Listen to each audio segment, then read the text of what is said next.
Gotcha.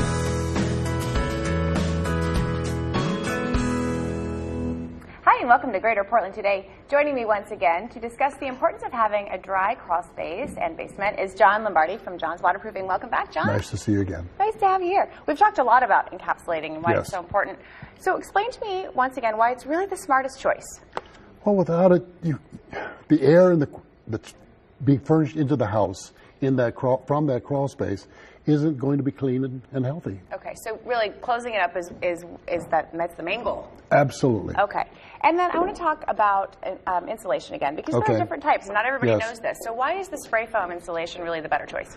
Well, the fiberglass insulation that's used generally is okay in the walls and in the attic and so forth like that. But you put it into a moist environment and it absorbs the moisture that's there. Okay. And consequently, doing that, it becomes wet and becomes useless. Okay, so really it's fine in other parts of the home, just not in your crawl Yes, space. exactly. Okay. And then I guess, why then don't you use the spray foam insulation under the floors?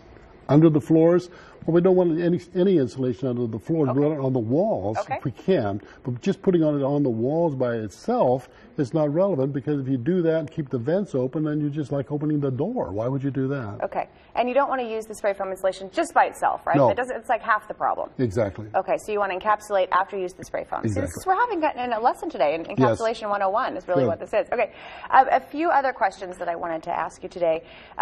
How tall does a crawl space need to be for you to get in there and encapsulate? Well, it depends on how thin the guy is that goes in there. But by and large, by code, it has to be 18 inches. Okay.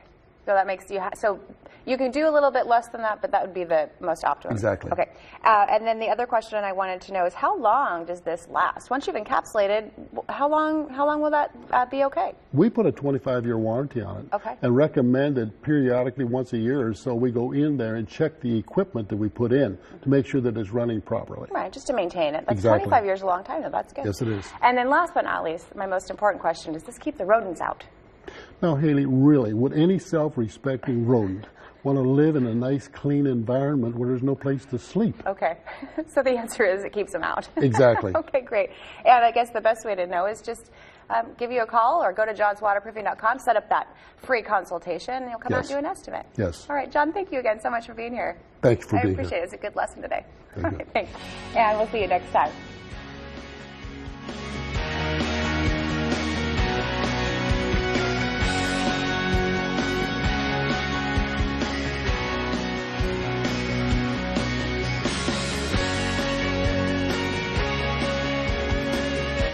Oregon's Met Pipeline,